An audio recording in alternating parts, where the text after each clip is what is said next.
అందరికీ హాయ్. ఈరోజు చెప్పబోయే టాపిక్ ఏంటంటే, ఒక బ్యాటర్ యూజ్ చేసుకొని 2 ఫ్లేవర్ స్పాంజెస్ అనేది ఎలా ప్రిపేర్ చేసుకోవాలో చూపిస్తాను. సో, కొంచెం సింపుల్‌గానే ఉంటుంది. మీకు కొంచెం ఈజీగా అర్థం అవ్వడం కోసం నేను డీటెయిల్‌గా ఎక్స్‌ప్లెయిన్ చేస్తూ ఈ ఒక్క టాపిక్‌ని ఈ వీడియోలో చూపిస్తున్నాను. సో, వీడియో మొత్తం చూసి మీకేమైనా డౌట్స్ వచ్చిందంటే నాకు కమెంట్స్‌లో చెప్పండి. నేను వెంటనే రిప్లై ఇస్తాను. చాలామంది మన వీడియోస్‌ని చూస్తున్నారు. చూసిన వాళ్ళందరికీ కూడా thank you so much.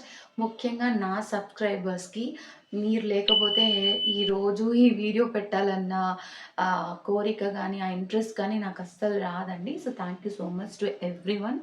And దయచేసి చూసిన ప్రతి ఒక్కరు కూడా ఒక చిన్న లైక్ ఇవ్వండి. మీరు లైక్ ఇస్తే ఇంకా మీలాంటి వ్యూవర్స్ అందరికీ కూడా అది రికమెండ్ చేస్తుంది యూట్యూబ్. ఇప్పుడు సో, లేట్ చేయకుండా వీడియోలోకి వెళ్ళిపోదాం. ఓకేనా? ఈరోజు నాకు 2 కేక్ ఆర్డర్లున్నాయి. ఒకటొచ్చేసి హాఫ్ కేజీ రెడ్ వెల్వెట్ అయితే, ఇంకోటి 2 కేజీలు చాక్లేట్ ట్రఫల్ ఆర్డర్ వచ్చింది. సో, టోటల్‌గా 2½ కేజీ కేక్ ఆర్డర్ అయితే ఉంది. ఫస్ట్ 2½ కేజీకి ఒక కామన్ బ్యాటర్ అనేది ప్రిపేర్ చేసుకుందాము. తర్వాత మనము స్ప్లిట్టింగ్ అనేది చూద్దాం.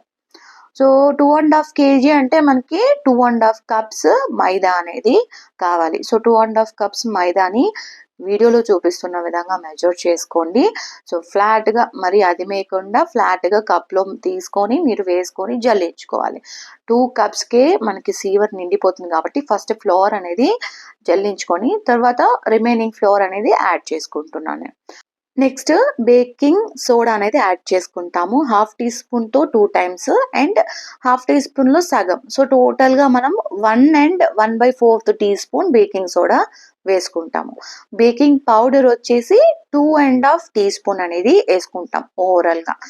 సో, ఈ బేకింగ్ ఏజెంట్స్ అండ్ మైదా మొత్తం డ్రై ఇంగ్రీడియంట్స్ అంతా మనం సీవ్ చేసుకున్న తర్వాత మంచిగా బాగా మిక్స్ చేసుకోండి. బాగా మిక్స్ చేసినట్లయితే మీకు baking powder, baking soda and floor ఇదంతా కూడా ఓవరాల్ ఈక్వల్‌గా, ఈవెన్‌గా మిక్స్ అవుతుంది. చేసుకున్న తర్వాత పక్కన పెట్టేయండి. ఇప్పుడు ఇంకొక పెద్ద బౌల్ తీసుకోండి.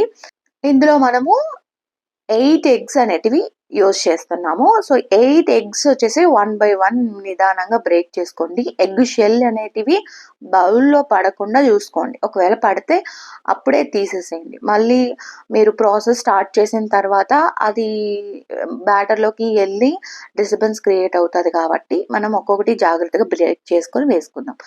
నెక్స్ట్ వెనిల్లా ఎసెన్స్ 2½ కేజీ అంటే మనకి ఒక 4-4½ టీ స్పూన్ వరకు వెనిల్లా ఎసెన్స్ అనేది వేసుకోవచ్చు. ఒకవేళ మీకు వెనిల్లా ఎసెన్స్ వేసిన తర్వాత కూడా ఎగ్ స్మెల్ ఎక్కువ అనిపిస్తే మీ దగ్గర ఉంటే పైనాపిల్ ఎసెన్స్ ఒక హాఫ్ టీ స్పూన్ యాడ్ చేసుకోండి. ఎగ్ స్మెల్ అనేది తగ్గిస్తుంది. సో, ఎగ్స్ వేసిన తర్వాత మనం బాగా ఎలక్ట్రిక్ బీటర్ పెట్టి బీట్ చేసుకోవాలి. ఎంతవరకు అంటే అది క్రీమీ ఫోమీ టెక్స్చర్ వస్తుందనమాట. అంతవరకు బాగా బీట్ చేసుకోవాలి. బీట్ చేసుకున్న తర్వాత షుగర్ పౌడర్ అనేది ఇక్కడ నేను 2½ కప్ షుగర్ పౌడర్ ముందే మెజర్ చేసుకున్నాను. ఇది కొంచెం కొంచెంగా గ్రాడ్యువల్లీ మనం యాడ్ చేసుకుంటూ మిక్స్ చేసుకోవాలి. ఒకేసారి వేసి మిక్స్ చేయకండి, సరిగ్గా మిక్స్ అవ్వదు. సో, మీరు కొంచెం కొంచెం గ్రాడ్యువల్లీ యాడ్ చేసుకొని మిక్స్ చేసుకున్నట్లయితే మీకు మంచి అవుట్‌పుట్ అనేది వస్తది. సో, షుగర్ అంతా కూడా స్మూత్‌గా కరిగిపోవాలి బ్యాటర్‌లో. షుగర్ వేసిన తర్వాత మీకు ఇంకా క్రీమీగా నియర్లీ చూడటానికి ఎలా ఉంటుందంటే కండెన్స్ మిల్క్ లాగా అనిపిస్తుంది చూడటానికి. బట్ అంత థిక్‌గా ఉండదు. కొంచెం లైట్‌గా ఫోమీగా ఉంటుందన్నమాట క్రీమీ టెక్స్చర్‌లో. నెక్స్ట్ ఇందులో మనము రీఫైన్డ్ ఆయిల్ యాడ్ చేసుకోవాలి. Half cup plus 2 table spoons వరకి ఆయిల్ పడుతుంది. సో, ఆయిల్ అంతా కూడా ఒకసారి బీట్ చేసుకొని బాగా మిక్స్ అయిన తర్వాత ఇందులో మనము ముందుగా ప్రిపేర్ చేసి పెట్టుకున్న మైదా ఈ డ్రై ఇంగ్రీడియంట్స్ మిక్చర్ ఏదైతే ఉందో దాన్ని కొద్ది కొద్దిగా వేసుకుంటూ half cup plus 2 table spoon వరకు మిల్క్ అనేది ఈక్వల్ క్వాంటిటీస్‌లో అంటే కొంచెం డ్రై మిక్చర్ వేసుకోవాలి, కొంచెం మిల్క్ వేసుకోవాలి. కొంచెం డ్రై మిక్చర్ అండ్ కొంచెం మిల్క్. ఈ విధంగా మొత్తం కూడా వేసుకొని కొద్ది కొద్దిగా గ్రాడ్యువల్లీ కలుపుకోవాలి. అప్పుడే మీకు లంప్స్ అంటే ఉండలు కట్టకుండా బ్యాటర్ అనేది స్మూత్ కన్సిస్టెన్సీలో రెడీ అవుతుంది. సో వన్స్ బ్యాటర్ అంతా కూడా రెడీ అయిపోయిన తర్వాత మనము ఇలాగ స్క్రాప్ చేసేసుకుంటాము. స్పాచులా ఉంటే మీకు స్మూత్గా క్లీన్ చేసేసుకోవచ్చు మీ వెజల్స్ ఏదైనా సరే. ఈ ప్రోడక్ట్ లింక్ మీకు కావాలనుకుంటే కింద డిస్క్రిప్షన్లో ఇచ్చున్నాను, అవసరమైన వాళ్ళు చూసి తీసుకోండి. సో ఇప్పుడు బ్యాటర్ అన్ని మనము మెజర్మెంట్ అనేది చేసుకుంటాం. ఫస్ట్ వెయిట్ మిషన్ తీసుకోండి, పెద్ద బౌల్ ఒకటి పెట్టేసుకొని దాన్ని 0 సెట్టింగ్ చేసేసుకోండి. బౌల్ పెట్టిన తర్వాత 0 సెట్టింగ్ చేసేసుకున్న తర్వాత మనం ఓవరాల్ బ్యాటర్ ఏదైతే ప్రిపేర్ చేసుకున్నామో దాన్ని ఇందులో పవర్ చేసేసుకోవాలి. సో ఫస్ట్ ఓవరాల్ బ్యాటర్ ఎంత వస్తుంది మెజర్ చేసుకోవాలి.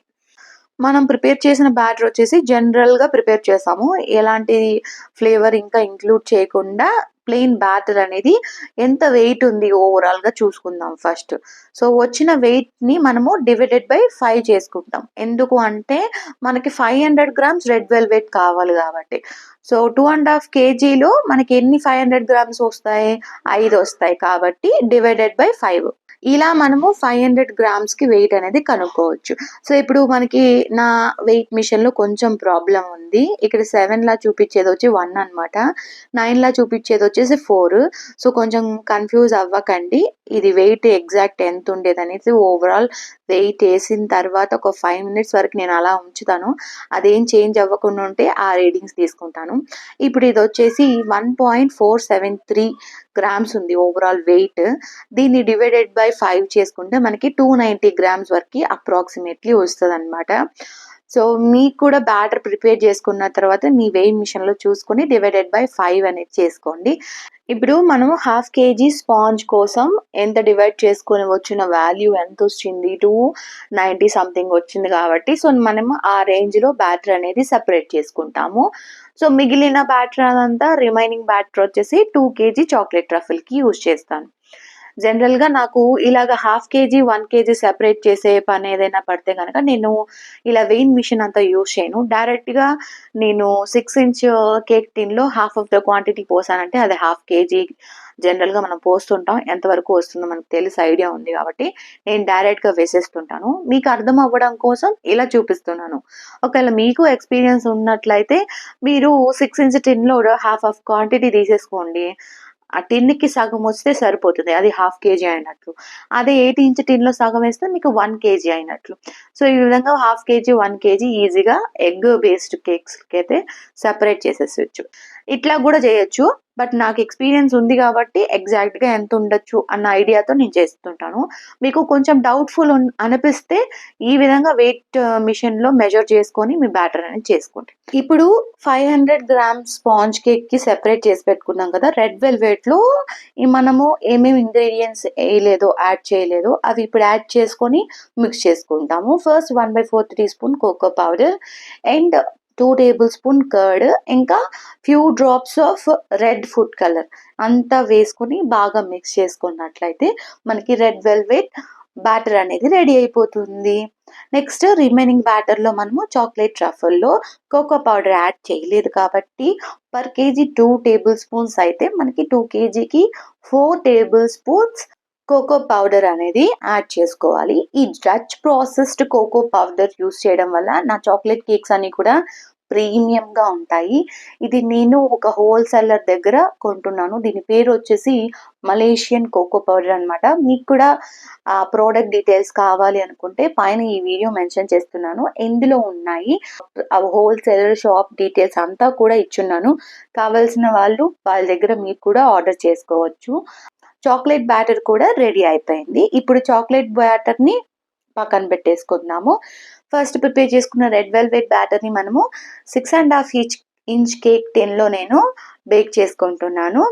అండ్ ఈ చాక్లెట్ బ్యాటర్ వచ్చేసి 2 tier కేక్ కావాలి అన్నారు కాబట్టి 2 సైజెస్ అంటే 2 different సైజెస్లో 8 inch అండ్ 6 inch టిన్స్లో నేను హాఫ్ ఆఫ్ ద క్వాంటిటీ వేసుకుంటున్నాను. సో క్వాంటిటీ మీరు ఇలాగ టైర్ కేక్స్కి వేసేటప్పుడు జాగ్రత్తగా మెజర్ చేసుకొని వేయండి. ఎంతెంత వేసుకోవాలి, ఎలా వేసుకోవాలి అనేది ఎగ్జాక్ట్గా ఈక్వల్గా ఈవెన్గా ఉంటే మీకు మంచి అవుట్పుట్ వస్తుంది. మన ఛానల్లో ఆల్రెడీ నేను చెప్పాను టైర్ కేక్స్కి బ్యాటర్ అనేది ఎలా ప్రిపేర్ చేసి తీసుకోవాలి, ఎలా ఈవెన్గా మనము స్ప్లిట్ చేసుకోవాలి బ్యాటర్ని, ఏ టైర్స్కి ఏ టిన్ సైజెస్ ఎంతెంత క్వాంటిటీ బ్యాటర్ అనేది తీసుకోవాలి అన్న టాపిక్ మీద క్లియర్ వీడియో అనేది చేయడం జరిగింది. ఆ వీడియో ఎవరైనా చూడలేదు అనుకుంటే పైన ఇక్కడ మెన్షన్ చేస్తున్నాను, చూసి తెలుసుకోండి. అండ్ ఇప్పుడు వీటిల్ని మనం ట్యాప్ చేసుకొని నెక్స్ట్ ఓవెన్లో బేక్ చేసుకుంటాం. 180 degreesలో 35 to 40 minutesలో రెండు కూడా మొత్తం బేక్ అయిపోతాయి అన్నమాట. మీరు స్టవ్లో అయినా సరే ఓవెన్లో అయినా సరే. బేకింగ్ ఎలా చేయాలో తెలియని వాళ్ళు ఎవరైనా ఉంటే పైన ఈ వీడియో చూడండి, ఎలా బేక్ చేసుకోవాలో ఫుల్ డీటెయిల్గా చెప్పాను, చూసి తెలుసుకోండి. సో ఇప్పుడైతే ఆ 3 స్పాంజెస్ కూడా రెడీ అయిపోయాయి, చక్కగా బేక్ అయిపోయాయి. వన్స్ మనం ఓవెన్లో అయినా స్టవ్లో అయినా పెట్టిన తర్వాత ఒక 30 to 35 minutes బేకింగ్ టైం ఉంటుందండి. ఒక స్పాంజ్ మీరు తీసుకుంటే ఈ ఫుల్ పైన కూడా బేక్ అయి ఉండాలన్నమాట. మనము పచ్చిగా ఉండకూడదు, పిండి పిండిగా మనకి చూస్తేనే తెలిసిపోతుంది అది ఉడికిందా లేదా ఇంకా ఉడకాలా అని చెప్పేసి ఉందన్నమాట.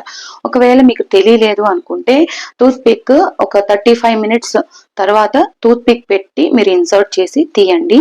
ఒకవేళ పిండి కనుక మీకు పిండి పిండిగా ఉంది అనుకుంటే ఒక 15 minutes ఉంచండి. లేదు ఇంకొంచెం అంటుకొని వస్తుంది స్టిక్కీగా అని అంటే ఒక 5-10 minutes ఉంచితే సరిపోతుంది. మీకు ఫుల్గా బేక్ కరెక్ట్గా అయింది అని అంటే మీరు ఈ విధంగా గుచ్చి తీస్తే క్లీన్గా రావాలి, అసలు ఏమీ కనిపించకూడదు. This is the correct way అన్నమాట. టిన్లో నుంచి దీన్ని సెపరేట్ చేసి మనము కూల్ చేసుకుంటాం, సో దట్ ఓవరాల్ స్పాంజ్ అనేది కూల్ అయిపోతుంది. సో ఇది చాక్లెట్ స్పాంజ్, మనము ఇది ప్రిపేర్ చేసుకున్నాం కదా, ఇది వచ్చేసి రెడ్ వెల్వెట్. రెండు కూడా చక్కగా బేక్ అయిపోయింది. ఈ వీడియో మీకు యూస్ఫుల్ అనిపిస్తే లైక్ ఇవ్వండి, సబ్స్క్రైబ్ చేసుకోండి. మళ్ళీ మరో ఇంట్రెస్టింగ్ వీడియోతో మీ ముందుంటాను. టాటా బాయ్.